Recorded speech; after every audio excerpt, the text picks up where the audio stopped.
mighty offspring of vipers, how can he escape the damnation of hell? Wherefore, behold, I send to you prophets and wise men and scribes, and some of them ye shall kill and crucify, and some of them ye shall scourge in your synagogues and persecute them from city to city, that upon you may come all the righteous blood shed upon the earth, from the blood of righteous Abel to the blood of Zechariah, son of Berechiah. Good morning. Welcome to Line by Line Bible Studies, continuing in Ephesians chapter 5. And let's keep that ready. And this ready. Okay. So we left off with him saying, "You were sometimes darkness, but now you are light in the Lord. Walk as children of light."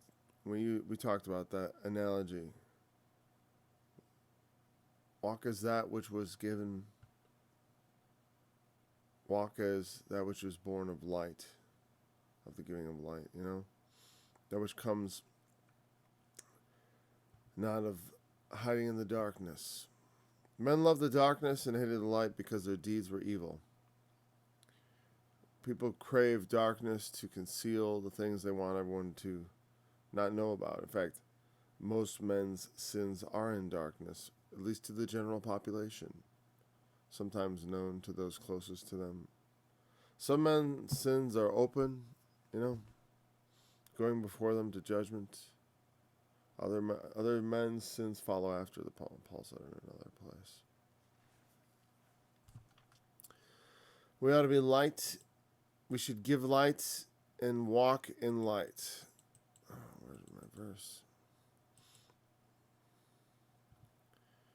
And what does that mean in a practical sense? Well, for the fruit of the Spirit is in all goodness and righteousness and truth. Bringing forth the fruit of the Spirit.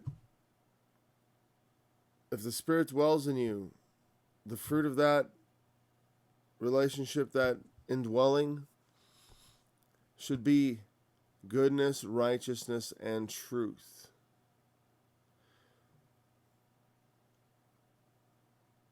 It's you don't want to have one without the other in that little trio. Is there anything special about goodness I need to know before I start waxing eloquent about it?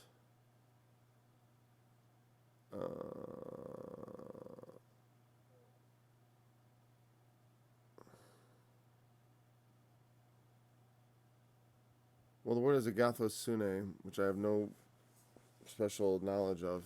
As far as I don't remember encountering that word very often. I just looked it up real quick, like this, but then I'm just going to take my word. It's agathosune. And it means goodness, apparently. So I'm just going to run with that since I don't fear being contradicted. And when I'm going to think of goodness contextually as that which does good. Not that which makes feel good necessarily. Though having the I get against like I said, you have the tough love mentality, and some people will carry that so far, and they think that's a justification for all their miserable behavior. For making people miserable, they'll say, well, the justification is it's tough love. And sometimes, hey, I've been in situations where my misery was my own doing. You know what I mean? And there's very little anyone could do to stop it from coming. Someone may end up being the trigger for it, some event, some conversation, whatever. But the misery is truly my own, and very often that's the case. People's misery is their own creation. They've brought it on themselves through their mishandling of their lives in one fashion or the other. But we don't want to be the kind of people that are just causing misery for the sake of our own pleasure. Or the sake of our own satisfaction in, pleasure, satisfaction, same idea, but the satisfaction of telling someone off, the satisfaction of speaking the truth. I speak the truth, and I don't care what it does to anybody. Oh, I'll say I care. I only want what's best for them, but their feelings do not enter into my thoughts at all. And the only reason I'm saying that is lest there be an overcorrection. A long time ago, I discovered if I emphasize too much one thing in the scripture, people tend to overcorrect for that thing. I can emphasize the importance of sound doctrine and how, hey, the idea of heresy means of a different opinion. So there are opinions going contrary to the truth, which are heresy. And you know what? No heretic will enter into the kingdom of God. Paul says that in Galatians.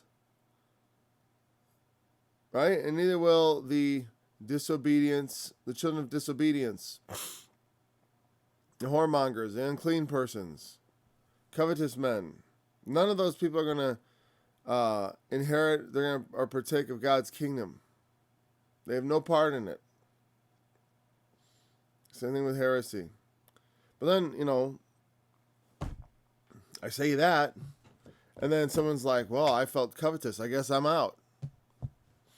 Well, I my friend has a false doctrine. I guess he's out. And it's just deadly serious. And it is important. But the thing is, it's like, I don't like to judge anything before the time when I'm looking at other people. I'm just trying to tell you how we ought to be individually. Like, I need to be careful. My interest in having the most sound and correct doctrine is something for me to explore, and for my conscience to provoke me here and there. It's unlikely, and someone who brings forth good arguments on a subject that I'm not well versed on has a decent chance of convincing me. If I don't, if it's something that I may have a blind spot, right? If it's something I've been blinded to also. If God has hid something from my eyes, which is possible. I'm sure there are people who are sure that God has hid things from my eyes. So, oh, Paul, you can say that again. That's sure true. Your eyes are blinded to the truth that whatever I think is what is really true. But there are other issues where it's like, yeah, I've been studying them for years, and the likelihood that just by arguing, whenever someone argues with me on the subject, I'm just looking at it as an opportunity to sharpen my own arguments, I've already made up my mind. So the Lord's going to have to come in. There's no reason in those situations to lose our minds. To become, to take on behaviors that are unbecoming a servant of God. To get all upset over something that neither you nor the person you're arguing with can truly control. I can't change their subjective perspective. Like if I try, maybe there's some blind spot, right? Like let's say somebody and there's plenty of people like this, we disagree on how death works. And I try a bunch of things on him. And let's say some of those things they've never heard before, but still they don't want to admit in front of me that they are somewhat convinced, because that takes a little extra humility. It's not always easy. But they may go away and it may work on them later on, their conscience being, pure in the Lord. They think it over and they realize that maybe they were wrong. Well, maybe they think maybe they have gone over all the scriptures and they have a complete, I want to say, like, collection of responses to everything I could possibly, throw at them. And then perhaps maybe it's just a question of, okay, well, maybe I'm wrong, or maybe they're wrong, and there is a blind spot in their mind, like their understanding has been somewhat hindered by just They just need something, God, to open their eyes a little bit to something. Like maybe they don't see how there's some aspect of it that they can't see. I'm just saying. This is just hypothetical. For me to get angry at that, it shouldn't be that way. That's not how it should be. So there's a balance between goodness, right? It's good to be righteous. It's good to have the truth. And we want to be good. We want to do good to people. Bring about good in their lives. But in the midst of doing good, don't do harm to the truth or to the goodness you want to do by becoming angry. If someone is blind to the truth, it's like the other day, I did a part of the study where I was like, why are you so blind? Who would go up to you ever think of someone going up to a person with Down syndrome and saying like, why are you so stupid? Why don't you just be smart? Or a blind person, why are you so blind? Like a literally blind person. Well, just open your eyes. It's so easy. Look. See that tree? It's green. You can't see it? Think if you were more spiritual, you would. If you had more faith, you could see it. There's something definitely wrong with you. Morally. And that's the thing, is like we want to impugn. We don't want to think, well, maybe there's some deficit in my arguing. Maybe I'm not the greatest convincer of people. Oh, maybe there's some fault in me that I'm not good at persuading people. Maybe that's to blame. Maybe, and we don't want to think, oh, God's closed their eyes. Why would God do that?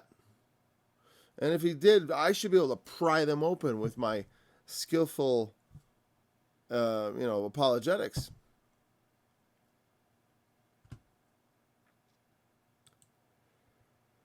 It's not always the case. It's not, people, you never know what's going on exactly behind the scenes with the Lord. And so we should maintain our peaceable outlook and attempt to live peaceably with people. If people can understand, there's no reason to be, to me, or, it's not helpful to start saying, oh, they can't understand. They know full well. They know full well it's the truth. And they just don't want to hear it. They just don't want to. Now, that can be, though. People can be willfully blind, where they don't want to know the truth. You know what I mean? And I've felt that at times where it's like, there were books I was afraid to read. You know what I mean? And sometimes people, like, let's say I'm a pastor, right? And I'm part of a particular denomination. I may be aware, I may, as time goes on, think like, there's something wrong with my denomination, right? I mean, I could just pick on like one of the ones that's considered more of a cult. Like I'm a Jehovah's Witness pastor. I don't even know if they have pastors, really. Well, let's just say I'm a pastor of a Jehovah's Witness congregation, and I've been teaching them for years, and I suddenly, and whatever, and I've just been steeped in that doctrine. But then someone talks to me, and I start to become convinced, right? Now I have a choice to make. Do I bring this to the congregation? Do I quietly leave? Or do I just keep doing what I'm doing and conceal the fact that I've actually been convinced that it's wrong? There's some people who do what is wrong and they know it. They know they're doing wrong. But the thing is, I don't think it's, unless they reveal it to me. Like I told a story of that person, that friend of mine, who, I don't remember if I revealed who the friend was, who when they were young, they were asking some pastor, or going to be a pastor, so, someone who was studying to be a pastor, questions, and eventually he just was like, why, don't take it so seriously, it's just religion. Well, and now I know your problem, dude. It's not, they may be blind in some capacity, but in another capacity, they just don't take it seriously. And then he knew he was supposed to conceal that, but didn't know why he revealed it. Sometimes we do that. The thought, out of the abundance of the heart, the mouth speaks, and sometimes the heart says things that, the mouth. If you thought about it, maybe you wouldn't say, because it's in your heart. It's inconvenient. Proving what is acceptable to the Lord, and that's part of your children of light. Walk as children of light. Proving what is acceptable to the Lord. You see the parentheses are correctly placed there.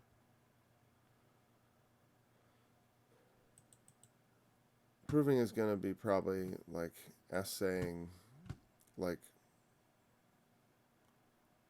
testing, or let's see.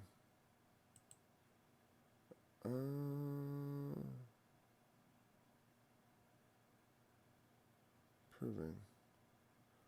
Dokimazo. To put to the test. Sometimes prove, examine.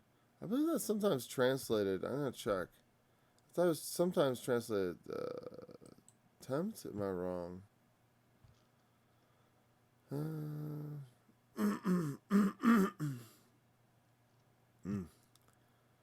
I just want to know what it's translated in the King James. Prove, approve, test, allow, examine. Prove the sincerity, examine, prove, approve, allow, trieth our hearts, proved, try the spirits, tried with fire. Okay, test, try. Yeah. I just know I've encountered that word before. I wasn't sure if it was actually also the word for temptation, but it's not. Okay, so to test, to put to the test, to so forth. It's a word Jesus also used when he said, you can discern the face of the sky, which they translate in the New American Standard, analyze. You can analyze the sky, which is a funny word to use in that context, because I just don't see Jesus saying, you can analyze the sky. I just don't. I'm too used to King James. I'm certain Jesus would speak to me in King James English, or close to it. Anyways, at least that's how I think I would hear him anyways. And have no fellowship. So, proving what is acceptable to the Lord. It's like I said, it's something that's an ongoing thing. The Spirit is in righteousness, goodness, and truth. You're going to find the fruit of the Spirit in those things, in those arenas. And so, as children of light, we need to be certain that what we're doing is acceptable, what is good in the sight of God, is righteous in the sight of God, is true in the sight of God. Sometimes, and that's important, because it's not always, we have a tendency to do what is right in our own eyes, and on some level, it's not certain what God wants, and so we need the Spirit to help us. And failing that, our conscience. Meaning, in some level, it's like we do need to do what's right in our own eyes, and we need to know that that is acceptable to God. If there's something that is right in our eyes that we discover, well, that's not acceptable to God.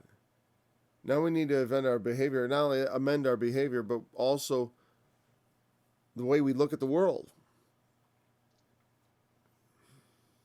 There are things that are considered matters of conscience. And I guess what he's saying is there's not a commandment I'm going to give you. But having the Spirit, you need to make sure you understand where the line is. We know what's acceptable to God is righteous. And for different people, the line of what is righteous, and for different times, the line can shift slightly in certain matters. People don't like this. They don't like the idea of like any sort of gray area. Everything's black and white, but everything isn't. Why would Paul say, on this I have no commandment, but, you decide? Why would he say things like that? There's nothing ever that's a matter of like, if I think it's wrong, it's wrong. And if I think it's, like if I do what I think is wrong, even if God allows it, it can be sin to me. That's the thing. Conscience is more of a thing that condemns than a thing that justifies. You can't, if you think your conscience can justify your actions in something God condemns, you're wrong. If God condemns it, it's condemned. But if God doesn't condemn it, and your conscience doesn't condemn it either, then it's acceptable. But if your conscience condemns it, so it's kind of a one-way thing on that, is your conscience can condemn you, but it can't just justify you in the face of anything. That which is condemned in the sight of the Lord is condemned.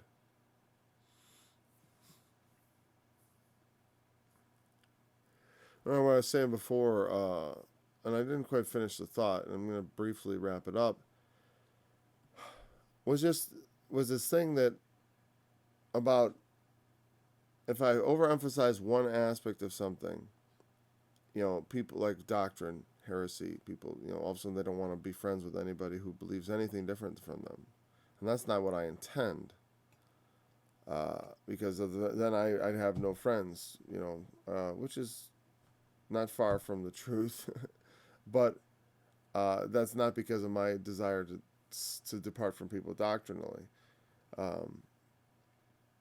And so also with this issue of like, when I talk about tough love, I'm a big believer in speaking the truth to people, of tough love, as they call it, of saying the things that are not necessarily pleasing. I coined, as far as I know, the saying, love is that which does good, not which feels good. That's something I believe I thought of myself. I don't remember anyone ever telling it to me, but I was just sort of like my encapsulation of truths I heard from others, right? Love is that which does good, not which feels good, not that which feels good. But when I say that, I don't want to just like give that to people and have them carte blanche. It's like, okay, I don't have to care about how people feel. And some people say, facts don't care about your feelings. But you know what? A Christian ought to care about how people feel, especially weighing the degree of truth and also our certainty about the truth, what we say is true, and also the importance of what we're trying to say. You know what I mean? And also the timing and all these other, it should have some impact. Something about being good. It is because here's the thing, on some level, the amount of good you can do by having the right word at the right time versus the right word at the wrong time, and recognizing the difference and deciding to do it at the right time. The difference that makes, you can do more good by waiting for the door of utterance to open, by being patient. There's so many ways in which you do more good. So it is thenceforth. So it is therefore more loving. If you want to consider people's feelings, and I've never wanted to say excluding that, but so often in our society we think love, and they take that to the extreme, and they think like, well, I just want to make people feel good, and it really often turns into I want people to like me. Like, it's not that I love you so much, it's just that I like you liking me.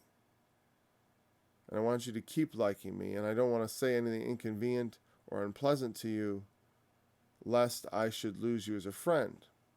But on the other hand, I don't want to just leave a trail of human wreckage behind me through saying things that are completely different. They're so hard to hear all the time that I become a pariah to everyone around me. So you got to walk that delicate balance, and it may whatever. That's what I was trying to get at. Is that I don't want people to overcorrect one way or the other.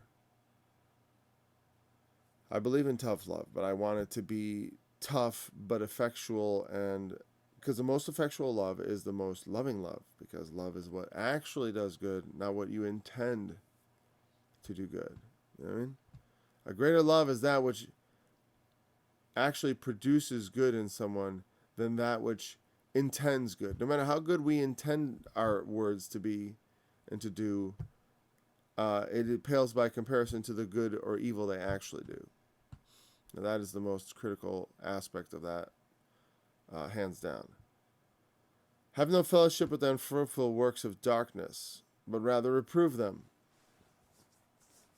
You know, we're called to have no fellowship with the unfruitful works of darkness, but rather to reprove them. That is our job, is to reprove the unfruitful works of darkness. That goes to the company you keep, to the, to the activities you participate in. We were once darkness, but now we are light. We are called to walk worthy of this high and wonderful calling in the Lord Jesus. So, there are dark works in the world.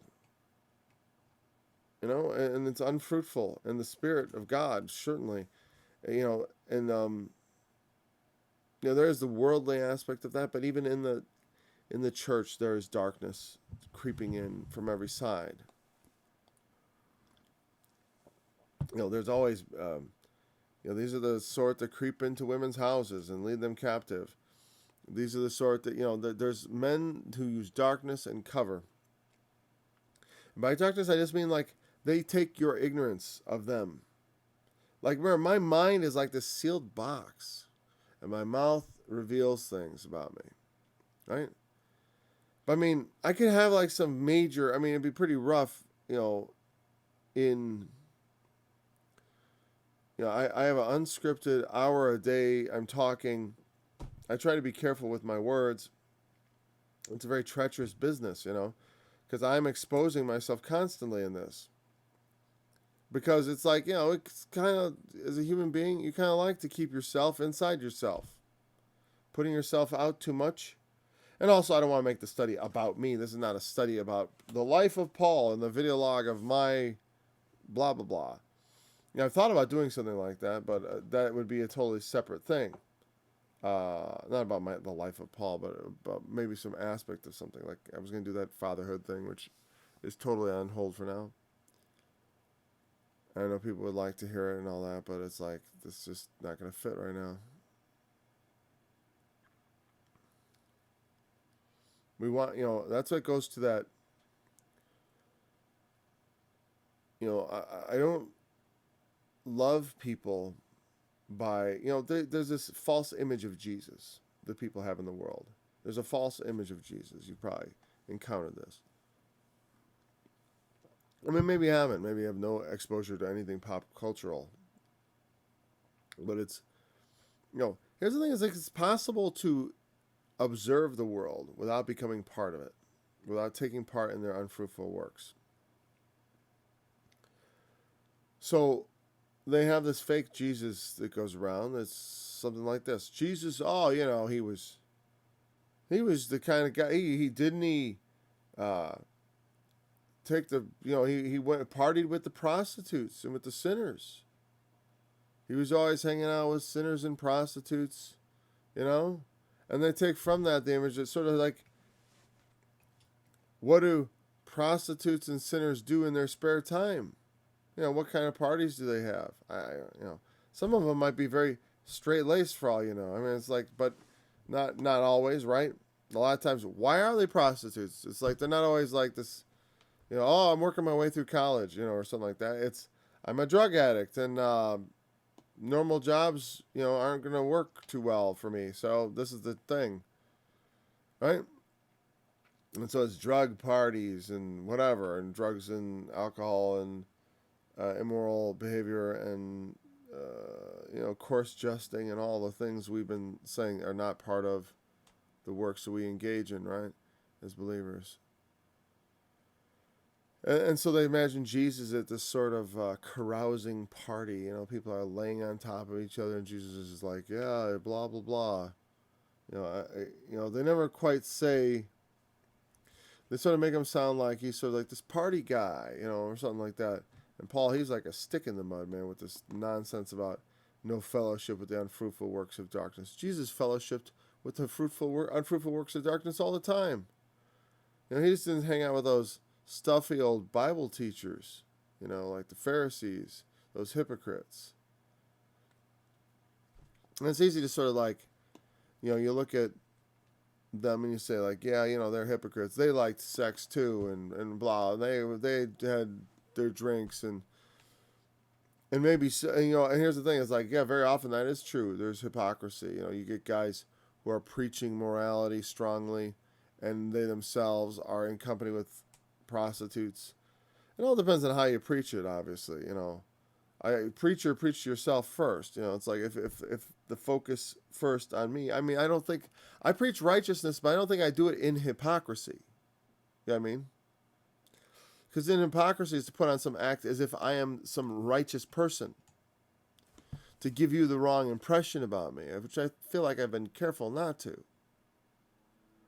Yeah, I mean, like, I make it clear what my goals are, what my priorities are, where my life is directed. And, and I'm not going to say I'm this huge sinner anymore. My life has changed a lot. But it's like, it's not that level of like, oh, he's doing all these evil deeds and having fellowship with the unfruitful works of darkness, hanging out in, bad places with bad people, whatever, the kind, and the thing they would like accuse the Lord of, it's like what it is, yeah, he preached to them. He dined with them as part of that. Like when he recruited Matthew, I believe it was, he went to dine with him, and Matthew was a tax collector, and all his friends were similar outcasts of society, sinners, hated people, or despised. Hate is not the right word, right? Prostitutes aren't hated, they're despised. Because upright women don't really care for them plying their wares all over the place, and tempting their husbands or sons. And righteous men, or men who want to appear righteous at least, have to at least pretend they're upset about the existence of prostitutes. Right? They have to at least pretend. And so they become despised, one, in the fact that nobody who has to pretend to be a hypocrite ever really appreciates the person who brings them into that position. Meaning, very, and this is not just talk. I mean, it's like prostitutes get murdered a lot, because men who see them hate them. They hate paying for it. They hate the whole business. And so there is some hatred for sure. But they're generally despised. It's not considered it's not an honorable profession. And so, there's never any suggestion that Jesus was seeing prostitutes. He was preaching to the lowest sinners. And yes, he would dine with them to preach to them. But there was not like this, like, he hung out with them all the time. His pals were all, his disciples were not, it was the 12 apostles, not the 12 prostitutes. You know what I mean? They weren't, and if he had chosen 12 prostitutes, they would all be reformed. Just as Peter had to leave his fishing nets. Matthew had to leave his job as a tax collector. You know what I mean? He didn't get to stay in that was just Peter's, the tax collector thing was not considered an honest profession. Because it was literally dishonest, because they had to collect the taxes, and their own pay was what they could collect on top of the taxes. So they always collected more than what was owed, and they could collect a lot more, and they had the authority of the law behind them to collect whatever. So tax collectors were kind of like thugs, in some ways, and they were regarded as such. Tax collectors, he had to give up a dishonorable profession to become one of the apostles. You know what I mean? And that was part of it. And that meant that the Lord had a continued relationship with him. And those who had continued relationships with the Lord were departing from evil. If Jesus spent any time with sinners and prostitutes, it was so that he might preach the gospel to them. And what he said to the Pharisees and such was that, the prostitutes and the sinners and the ungodly are entering the kingdom before you are, because they're hearing me. And and I've read Jesus, and what Jesus preached was righteous, adherence to God's law, a deeper righteousness than the law required. You know what I mean? Not just this letter of the law adherence to thou shalt not kill. Well, I've never killed anybody. Thou shalt not commit adultery. Not me. He says, you've never killed, huh? What about anger? Anger? There's nothing wrong with being angry at someone. He says, well, yeah, there is. You've never committed adultery. What about lust? Well, there's nothing wrong. You can look. I don't touch. I just look. He says, well, if you've looked at a woman to lust after, you've already committed adultery with her in your heart. But that's, how can any man be held to that kind of standard? And Jesus holds you to that standard. That is the standard we're held to. It's not just this letter of the law adherence to rules and regulations. There's a deeper righteousness we're called to. And so when Jesus was with these people, it was for the purpose of preaching the gospel. You shouldn't be too good to preach the gospel to someone who's not of the best character. But I mean, and here's the thing, and my continued conversation with them is going to be dependent on how they receive me initially. They say, I want to know more. If there's some sincerity, some sort of, but if it's just like, that's a bunch of crap, it's like, well, then I'm gone. Then I'm not going to stick around even for a moment longer in the company of such people. I don't hang around with people who engage in dishonorable professions and who, or whatever, as well as fornicators, covetous persons, idolaters.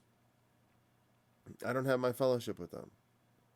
Certainly not in, I may associate with them in the, like for example, I coach wrestling, right? Now the guys around me in the coaching thing, they're all Christians as far as I know. Some less vocally so than others, but several of them are very, like, I met one guy and I'm like, yeah, I've got 8 kids. He's like, oh, you're really blessed. So I'm like, oh, there's a Christian. It's like, it doesn't take long to smell them out. The guys, I'm like, well, they certainly seem respectful. It's, I don't know. It's like not something I bring up to every person, like to litmus test them. If I'm not having deep fellowship with them, I'm not too concerned about it. If I'm not like, I'm so busy, I don't really have friends.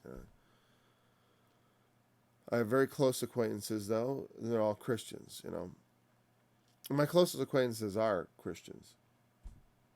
And the ones I would even regard as friends, even though, I may not, because when I think of friends, I think of someone I spend time with, but it's like, we all spend time in this particular thing, like wrestling coaching and stuff. And I feel affectionate towards them and stuff, but I don't spend any time outside of wrestling with them for the most part. But what if one of them was sort of an ungodly person? There were ungodly. I remember there were ungodly people. Right? We had a coach once who I was like, he's really, he's ungodly. It doesn't mean I can't coach wrestling with him. Because I'm not having fellowship with unfruitful works of darkness. I'm just doing what I've already been doing. It's like saying I can't go grocery shopping in the presence of sinners. It's ridiculous. It's like, you may have things in common. Like you could serve on a school board with a bunch of ungodly people. You could serve in the Cub Scouts with ungodly people. God knows I did that. There's another example. Having to endure the ungodly. And, and to be in a group with them and to do so, it's not particularly, here's the thing. I wouldn't seek to, if I was going to begin an endeavor, I would not actively make ungodly people part of my endeavor if I thought that would in any way interfere. some things are so, I don't know. Sometimes it's like you know what I mean, like their beliefs are gonna make it have the possibility of where you're like unequally yoked, and where they're gonna drag you down. You know what I mean? But sometimes, like I think of like Daniel and the 3 Hebrew children. Sometimes they can, if someone is in a better position than you and they're ungodly, and it's like a business opportunity, it's like you can go and walk right into that. It's not a question of you're being yoked. They're helping pull you up. Like you have a boss or something that's ungodly. You know what I mean? Or a client or whatever. I mean, I deal with ungodly clients. It's not something I'm particularly worried about. So I have some doings with them. And fellowship means it's koinonia, and I'm fairly certain of that. Let's see. Koinonia, from which we get our word coin, and it means to have in common. Let's see.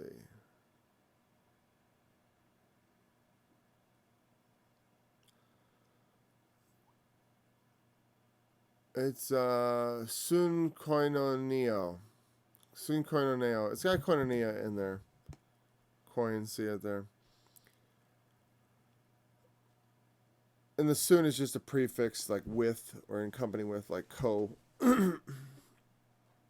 So have no fellowship with, have not common things with, hold not things in common. But we all do the very common things of life in the presence of the ungodly also. So, what he has in mind is something very specific. I mean, it's not just all things that are common, but having fellowship in that intimate level of where it has a potential to corrupt you. And this is something where you got to watch out and know where things are. I mean, it's one thing, like I said, it's a weird thing. Like, I'm part of a knitting club. I'm not. I'm just saying. I'm part of a knitting club, and some of the ladies there are not altogether godly. If the spirit of the club is like we're sitting around and we're talking about knitting all the time, and that's all it's, But if they're talking about their younger days and their immoral things and they're glorying in their past and all this nonsense, maybe it's not a great place to hang out.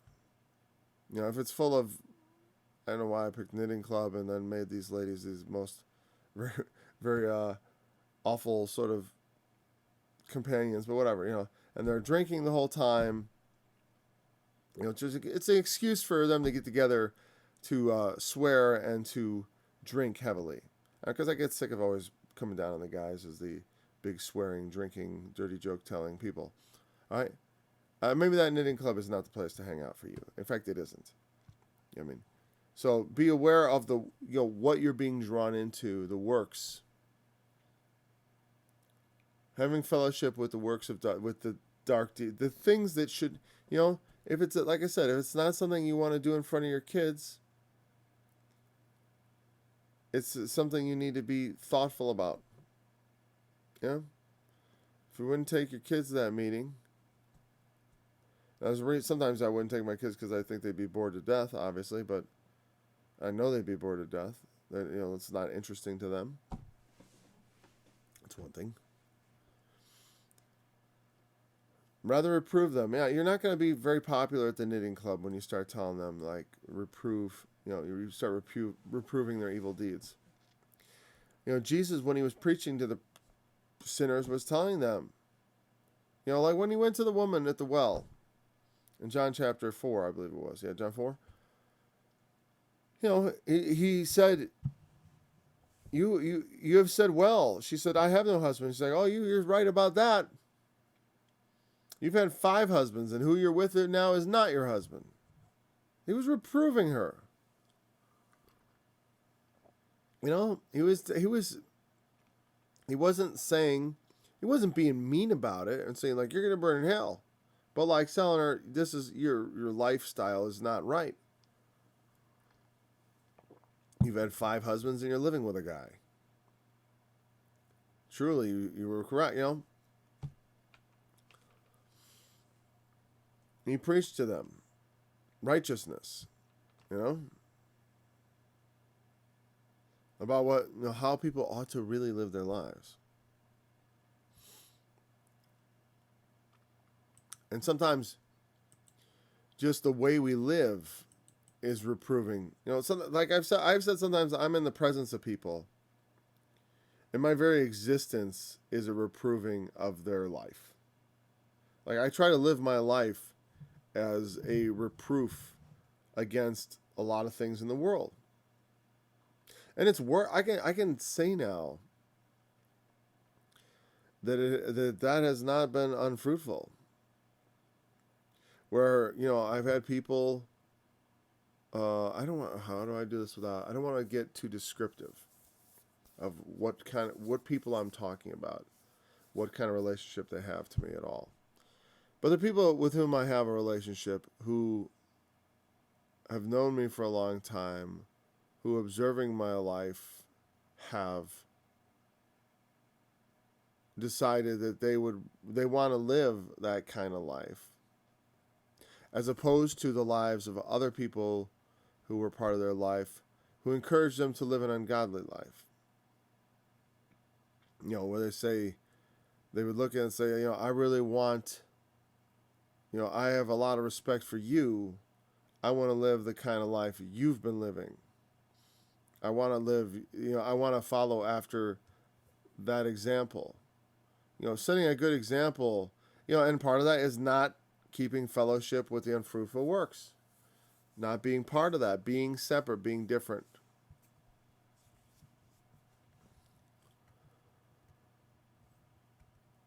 The next verse says, for it is a shame even to speak of those things which are done of them in secret. Yeah, that's what I'm saying. It's kind of like, how much do I talk about the ungodly? I can just say prostitute. I even feel icky even saying the word. Not that they're, you know,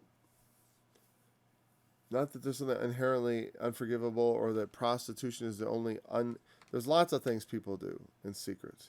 Prostitution, I feel sorry for people because a lot of people involved in that are not doing it voluntarily. It's not something they chose for themselves, you know. But there are plenty of people, like when you talked about covetousness, when we talk about advantage and taking advantage, there are plenty of men taking advantage of situations over other men, over women, over young people. There's all kinds of shameful things done in darkness, you know, done under cover, of which it is, when you speak of them, it's you know, I mean, it's not that I can't speak of it, but, you know, it's like, is it necessary? Do we not, you know, is there not enough news, you know, for people to know of all the awful things that go on in this world that people do? Not just awful, but shameful things, you know, things people don't. I mean, you know, there's the thing. I remember when I was young being proud of, you know, like being able to declare how messed up I was the night before, right? I mean, not everybody knows this world, but a lot of people have like, oh, we were so plastered, you know? They boast of how shamefully drunk they were. They boast of how out of their minds with, you know, drugs they were, how badly they behaved the night before. It's like their badge of honor. It's like, I don't know. If you get someone drunk enough, it's not hard to act like a fool. You know, so I don't know why it's so impressive. I guess it's sort of I think that their exclamations of marvel at those things is a sort of a marveling, like they're amazed at how badly behaved they were, and reveling in it. Though they ought to be ashamed, and sometimes people are ashamed of what they did the night before. Plenty of times, there's a lot of shame that comes from it. That's why they do it with their senses dulled. And why do people do all these things drunk? Well, it's like they dull their senses. And they kind of know it going in that that's what they're doing. I'm going to dull my senses so I can do crazy things that I'm going to be embarrassed about the next day. But then I go back and do it again later, again, next weekend or whatever.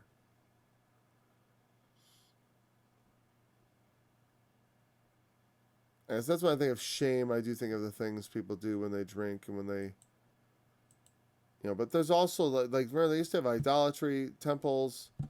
There's more. Honestly, like I said, my life, I was sinful, but never to the extent. Like I said, in some ways, you could say it was it was more restrained.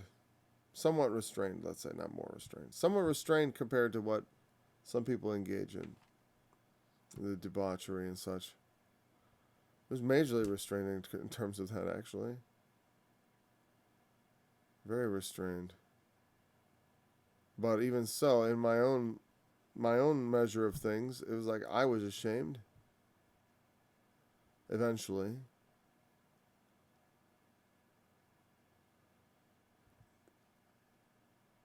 But all things that are reproved are made manifest by the light. For whatsoever doth make manifest is light. The light makes manifest, and that which brings things out, that's what light is. It's that which makes manifest.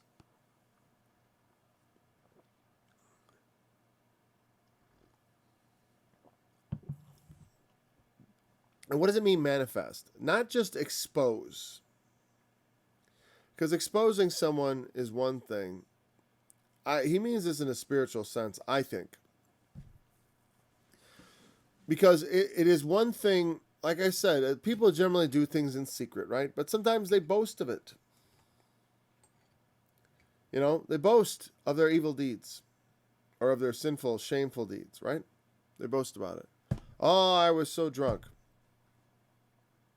And I did what I behaved badly, right? Or sometimes it's just how drunk they were. People just boast about that. I was so drunk. I had all these things. I drank this. I did those drugs. Oh, I was so messed up. And I can go. That for me, that's about as far as it ever went. Because there was no.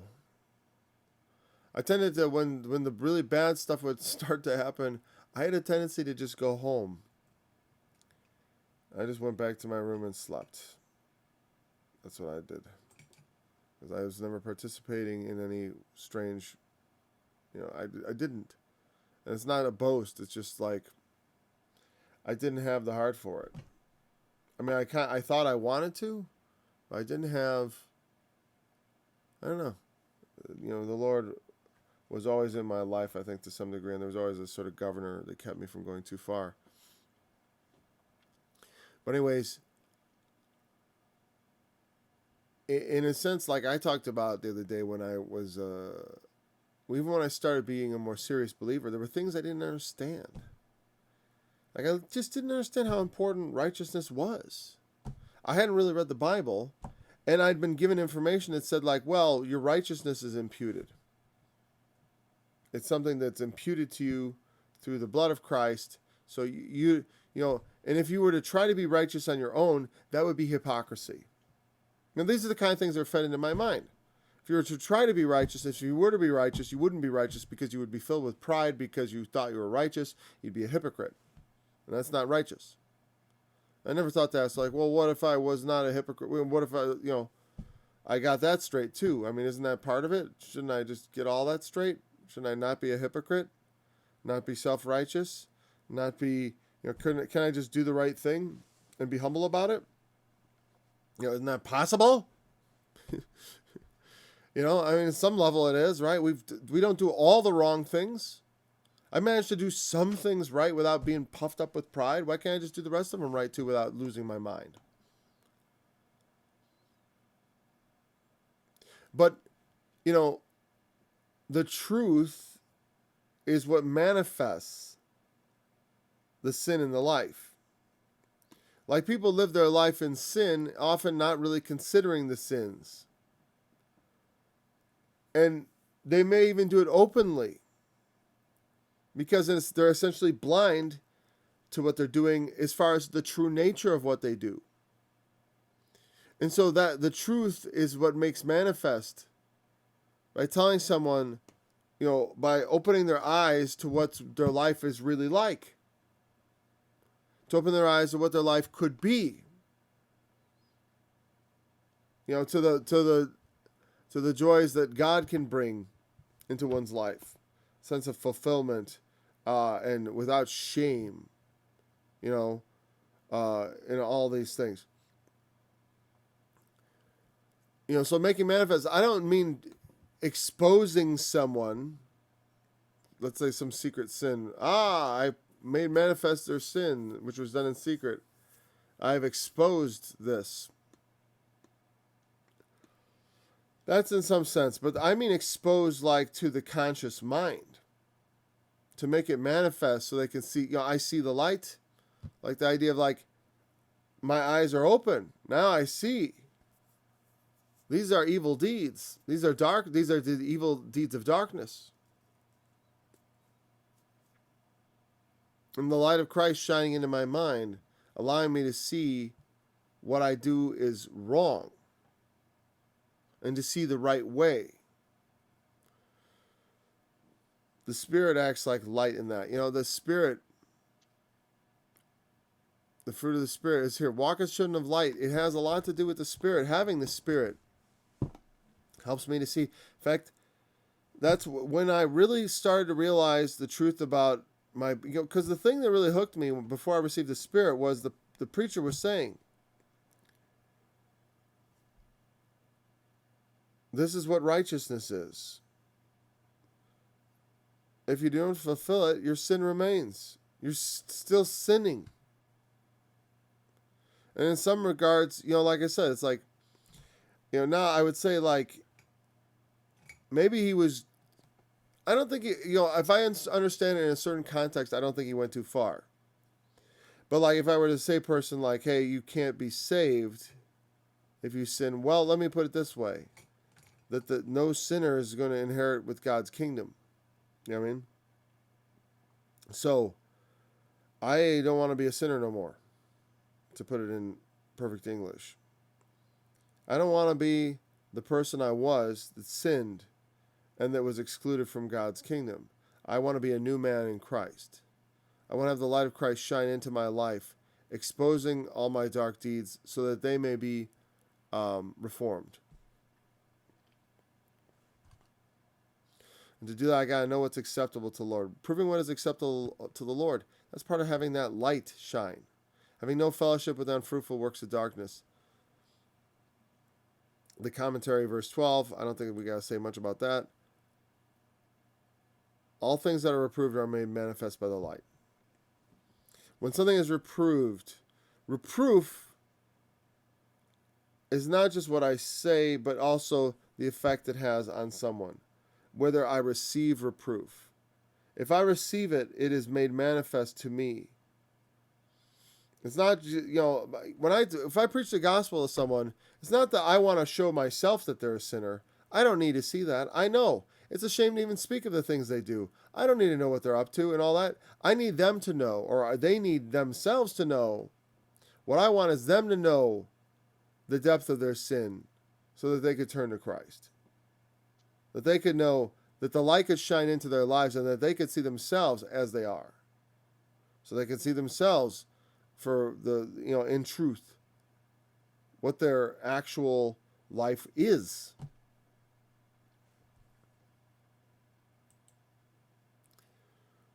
Wherefore he saith, awake thou that sleepest, and arise from the dead, and Christ shall give thee light. See, that kind of goes in line with that. Right? And we'll finish here. Awake thou that sleep. It's like they're a sleeper. They're asleep and they're in darkness. Their eyes are closed. They don't, it's like they're living a dream where they think this is all okay. But the purpose of the gospel is to wake people from sleep, to shine the light into their life, that they could see their sin, acknowledge their sin. I have to see and acknowledge my sin. The whole point of believing God raised him from the dead, right? What did it say in Romans 10, verse 9? That's often quoted. If you confess with your lips Jesus Christ the Lord and believe in your heart that God raised him from the dead, what is the purpose of him rising from the dead? Why is it important that we believe that God raised him from the dead? Because in that he was raised, we also can be raised in newness of life. In that he died, we know we also are dead in trespasses and sins. We know the deadness of the works of the flesh which we have participated in all our lives. You know? It is acknowledged by believing in his resurrection, you're also acknowledging that dynamic of the death that we have coming in sin. And we are trusting that him laying his life down was enough payment for that death, the death that we have coming. And that him rising from the dead also enables us to rise from the dead, yes, at the end of the world, but also even now, that we might walk in newness of life, that we might have no fellowship with the unfruitful works of darkness, but walk worthy of the calling wherewith we have been called, that we might, as he says here, reprove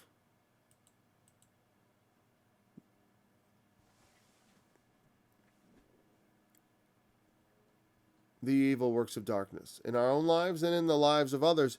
So, and like I said, in love, in seeking to do that which is good.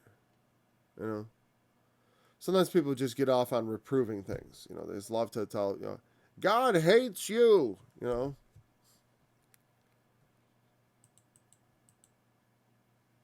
I mean, that's not, I'm not, I'm not making that up. There are people who go out and they hold up signs and target sinners and say, God hates you, you particular sinner, you. And while, God hates murderers, God hates the wicked. He does. It says so. It says so. Psalm 11, right? The Lord trieth the righteous. I'll read it real quick in closing. It's true. God hates sinners. I thought he loved sinners. Oh, he does that too.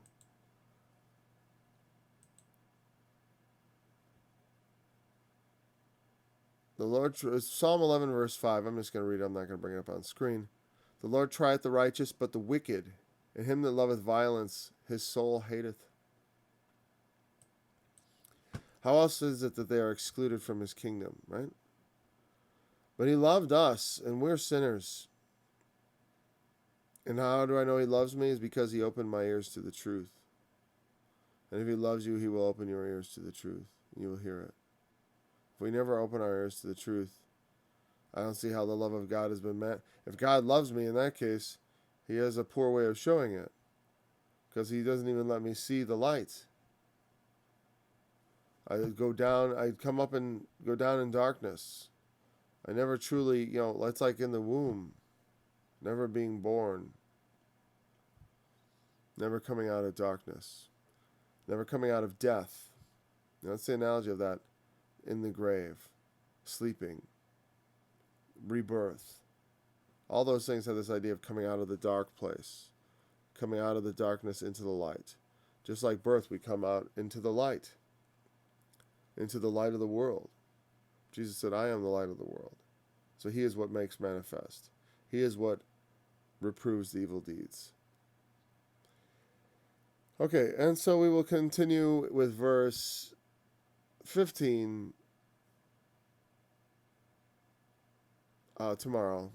So thanks for joining me this study. I look forward to being back with you again tomorrow. Until then,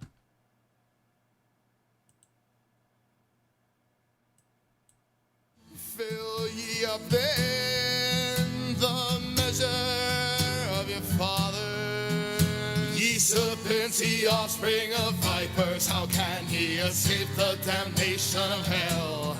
Wherefore, behold, I send to you prophets and wise men and scribes, and some of them ye shall kill and crucify, and some of them ye shall scourge in your synagogues and persecute them from city to city, that upon you may come all the righteous blood shed upon the earth, from the blood of righteous Abel to the blood of Zechariah.